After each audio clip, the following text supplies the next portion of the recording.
Irritated মনে এই ভিডিওটা করছি।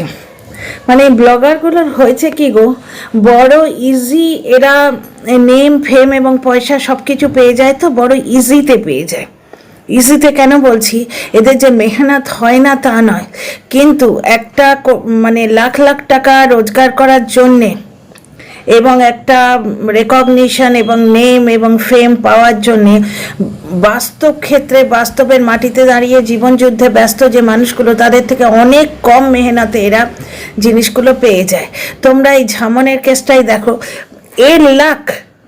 লাখটা ক্লিক করে গেছে, কারণ ওই করোনার সময় এই রকম ডেইলি লাইভ ব্লগার মানে আগাছার মতো গজিয়েছে। বুঝতে পারছো তো, কারুর কপাল ভালো ক্লিক করে গেছে, কারুর কপাল ভালো ক্লিক করেনি।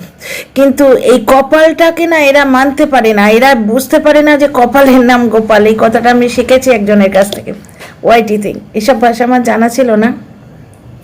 তো যাই হোক, বড্ড বেশি সব কিছু ইজি নিয়ে নেয়, ইচ্ছে করে একটা ছোট্ট জিনিসকে তিল থেকে তাল করলো, ইচ্ছে করে রোবটিক উপায়ে বলে বলে ভিডিও করলো। এইটাই বলতে চাইছে যে ওকে নিয়ে মাত্র একজন ভিডিও করছে, তাকে আবার ইয়েতে কমিউনিটি দিয়েছে, কন্ট্রোভার্সি পোষা। বুঝতে পারছো, কন্ট্রোভার্সি ক্রিয়েটার পোষা। ঠিক এই জিনিস টিনার সাথে হয়েছিল না, একটা পার্টিকুলার কন্ট্রোভার্সি ক্রিয়েটারের ভিডিওতে গিয়ে বলবো দিদি বলেছিল বলে ওকে নিয়ে কি কাণ্ড করলো এই ডাস্টবিন বুড়ি এবং তার চালা চামুন্ডা।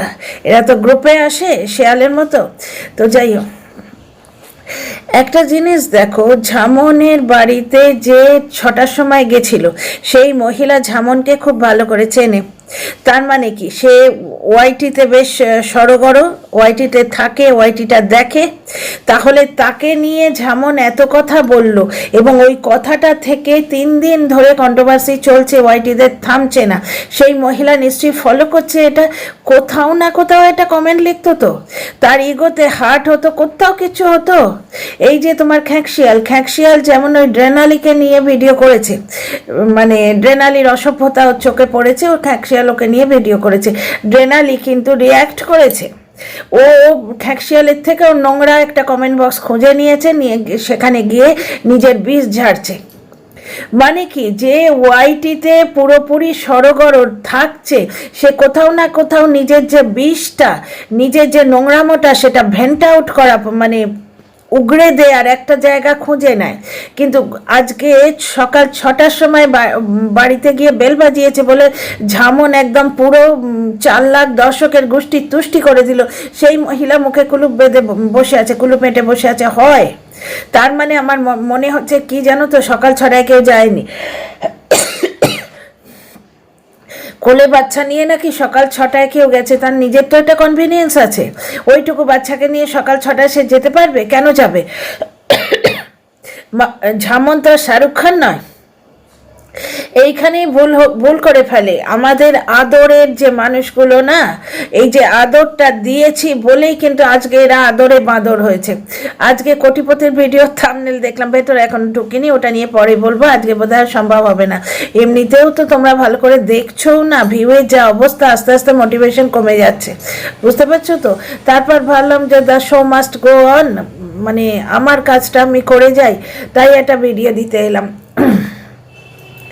একটা জিনিস দেখো, এই কোটিপতি আজকে 3 দিন না 4 দিন যাবৎ কন্ট্রোভার্সির ওপর কন্ট্রোভার্সি দিয়ে যাচ্ছে। হ্যাঁ, ভেতরে কিছু বলার অধিকারও নেই, কারণ ওর মুখে কুলুপটা এঁটে রাখা হয়েছে। যুগ্ম লাইফে সেদিন ম্যাডামের সঙ্গে যে যুগ্ম লাইফ, সেখানে বললো আমার ব্লগ এখন একদম নির্ভেজাল আসছে, সেখানে কোনো রকম কন্ট্রোভার্সি নেই। কিন্তু যার মনে বিষ, সে চুপ করে থাকতে পারে? যে জানে কন্ট্রোভার্সি না দিলে আমার ভিডিও চলবে না, এবার আমার ভিডিও চলবে না কন্ট্রোভার্সি না দিলে, এই ট্যাগলাইনটা তো সে নিজে করিয়েছে। দিনের পর দিন কন্ট্রোভার্সি দিয়ে দিয়ে এমন একটা জায়গায় চ্যানেলটাকে দাঁড় করিয়ে দিয়েছে যে চ্যানেলটাই ওই রকম। যেমন ধরো তোমার ওই ঢ্যাঁড়সের চ্যানেল, ভেতর থেকে কিছু খবর যতক্ষণ না ও বলছে, ওর চ্যানেলে ভিউ হয় না। সরি, লোকে যাই এইটার জন্যে যে দেখি গিয়ে ঢ্যাঁড়স আজ কি বলেছে, নিশ্চয়ই ভেতরের কথা কিছু বলেছে। যেমন ঢেঁড়স কাল বলে দিয়েছে ওদের বিয়ে হয়ে গেছে, এত কনফিডেন্স নিয়ে বলছে কেন? এবং এই কনফিডেন্স নিয়ে বলার পেছনে পুরোপুরি টিউসাহার হাত আছে। টিউসাহার এত বার কি করে হয়?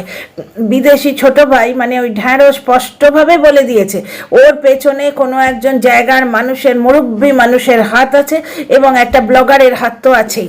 সে মুখে কুলুপ এটে আছে কেন? এতদিনের তার পোষা দিদিগুলোকে সে ছবল মারতে আসে, আর এই মহিলাকে কিচ্ছু বলে না। কখনো চুল বাঁকাচ্ছে, কখনো নাক বাঁকাচ্ছে, ইচ্ছে করে তো পেছনে কাটি দেয়া।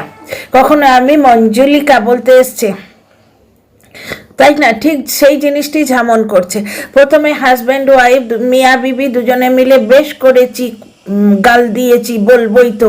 আর কি লাভ ম্যারেজে প্রেমের মানে অন্ধ গঙ্গা বইছে ভাই। হাজব্যান্ড কি হয়? গুরুজনের স্থানীয় তো, ভালোবাসার মানুষ, সে বন্ধু স্থানীয় ঠিক আছে, কিন্তু কোথাও না কোথাও সে কিন্তু একটা লাইট দেখায় যে তুমি পথভ্রষ্ট হয়ে যাচ্ছ, এটা করো না। তা নয়, লাভ ম্যারেজে ধাপ্পা রাখতে হবে। লাভ ম্যারেজে মানে এইটা যে ভুল করলে তাতে বেশ করেছো, ভুল করেছো, করবেই তো, এরকম বলতে হয়? হাজব্যান্ড ওয়াইফ পুরো ঠাকুরের সামনে বসে ঠাকুরের ধূপদানি জ্বালাতে জ্বালাতে একবারে মানুষের পেছনে কাটি দিতে এলো। জ্বলছে জ্বলবে বলে সেই ভিডিওটা ভুলে গেছো?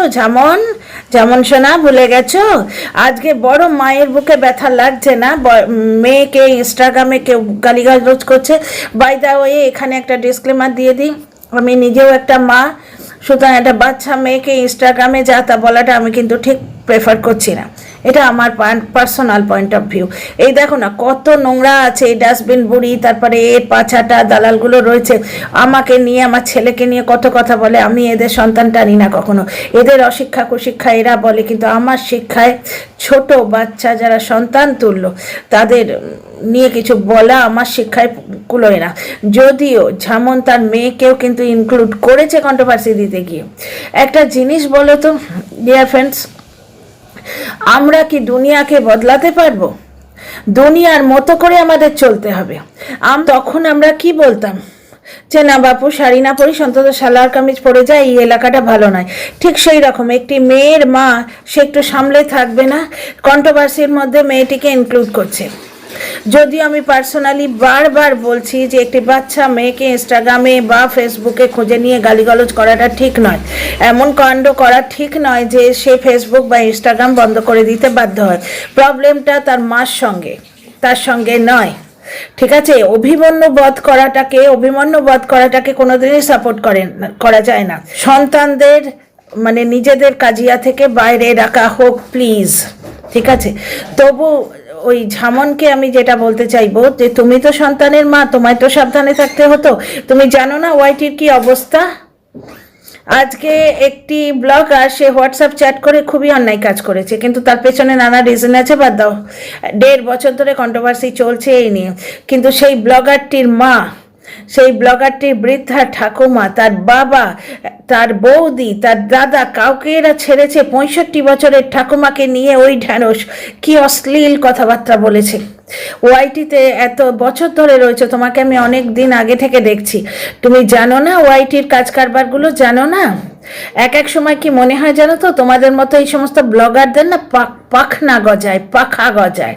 সেই খাচ্ছিল তাঁতি তাঁত বুনে, কাল হলো তার এঁড়ে গরু কিনে, দিব্যি খাচ্ছিলে, হঠাৎ করে লোকের পেছনে লাগতে গেলে একটি দর্শককে তোমার ইনকনভিনিয়েন্ট মনে হয়েছে যে ভোরবেলা এসে তোমার ঝামেলা করছে। ঠিক আছে, তুমি সেইভাবে বলো যে সকাল 6টার সময় কারোর বাড়ি যাওয়া কি ঠিক? বা আমি একটু নিরাপত্তাহীনতায় ভুগছি, তোমরা প্লিজ এই ব্যাপারটা একটুখানি খেয়াল করে দেখো, আমাকে প্লিজ কমেন্ট বক্সে লিখে এসো বা আসার আগে জানিও। তুমি খুব ভালো করে জানো ব্লগার এবং দর্শকদের সম্পর্কটা কি। আর নয়তো বলতে হবে ওই তো কন্ট্রোভার্সি ক্রিয়েটার পুষে ফেলেছো, তুমি ইচ্ছে করে কন্ট্রোভার্সি চাইছো, তাই না? জ্বলছে জ্বলবে ভিডিওটা ভুলে যায়নি, নিজে মানে আগুনে ঘি ডালবে আর তারপরে এসে রোবটিক ভঙ্গি করে ন্যাকামো করতে আসবে। পুরোপুরি ন্যাকামো করেছো কাল বসে বসে, প্রচণ্ড ইরিটেটেড লাগছে। কেন ইরিটেটেড লাগছে জানো? একটি মেয়েকে, একটি ডাক্তারকে, নিম্ন মধ্যবিত্ত ফ্যামিলি থেকে একটি ডাক্তার বানাতে কি কষ্ট হয় বলো তো? মায়ের গয়না পর্যন্ত খুলে বেচে দিতে হয়, তাও তো আমাদের গভর্নমেন্ট সাবসিডি দেয়। একটি মেয়েকে নিজেদের সর্বস্ব দিয়ে বাবা মা ডাক্তার বানিয়েছে। শুধু তাই নয়, ডাক্তার, ইঞ্জিনিয়ার, MBA এগুলো হচ্ছে বাবা মার স্বপ্নের ফল।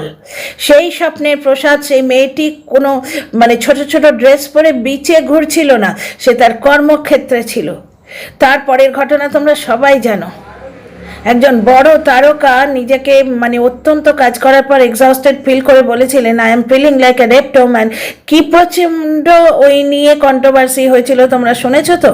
তো একটি মেয়েকে রেপ করে খুন করে দেয়া হয়েছে, সেই তিলোত্তমার সঙ্গে নিজেকে তুলনা করছো? মানে কোনো রকম মানে মানবিকতা বা কোনো রকম অনুভূতি কি নেই? গন্ডারের চামড়া নাকি? তিলোত্তমার নামটা বলতে গিয়ে বুকটা কাঁপে না?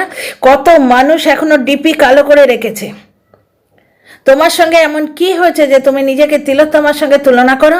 তিলোত্তমা বিচার পায়নি, কোথায় বিচার চাইছো? ওআইটিতে কন্ট্রোভার্সি ছুঁড়ে দিয়ে বিচার চাইতে এসছো? কি বিচার চাইতে এসছো? যে আমি মা হয়ে কন্ট্রোভার্সি দিচ্ছি বলে আমার মেয়েকে কেন তোমরা ইনস্টাগ্রামে তুলোধনা করছো? ইফটিজিং কথাটা শোনোনি? ইফটিজিং শোনোনি? রাস্তাঘাটে তাদের গিয়ে জিজ্ঞেস করতে যাবে যে আমার মেয়ে তো কোনো দোষ করেনি, তুমি আমার মেয়েকে ডেকে টন্ট করছো কেন? এগুলো ঘটে। মা হিসেবে মেয়েকে সামলে রাখা উচিত। এখানে মেয়েটার কোনো দোষই নেই। তুমি তুমি তুমি কন্ট্রোভার্সিতে তাকে ইনক্লুড করেছো। যাই হোক, দর্শক বন্ধুদের আবার আমি বারবার বলছি যে সন্তানদের ইনক্লুড না করাই ভালো। তো যাই হোক, ঝামনের ব্যাপারটা প্রচণ্ড ইরিটেটিং লাগছে।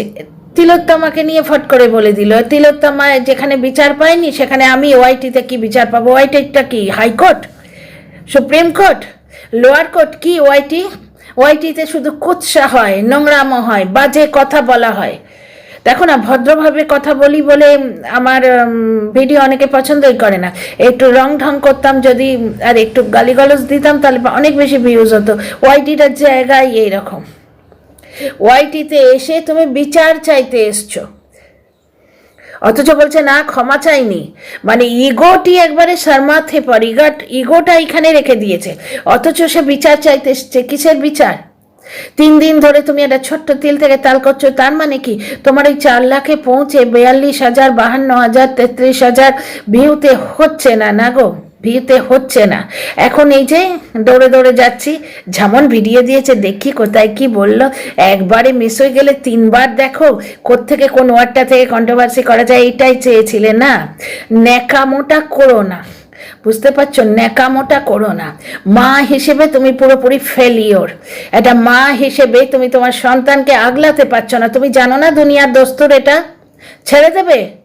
আমার সন্তানকে ছেড়েছে। আমার ছেলেটা কি জানে? তার চ্যানেল আছে, ওই নোংরা ডাস্টবিন বুড়ি ঠাকুমার বয়সী আমার ছেলে টেনে কথা বলে। ছেড়েছে তারা? ওই যে নোংরা 49, ও জিজ্ঞেস করছিল আমি ছেলে কত টাকায় বেচি। এই তো ওআইটি। আর তুমি এত বছর ধরে ওআইটিতে রয়েছো, তুমি যে ওআইটি চেনো না তা নয়।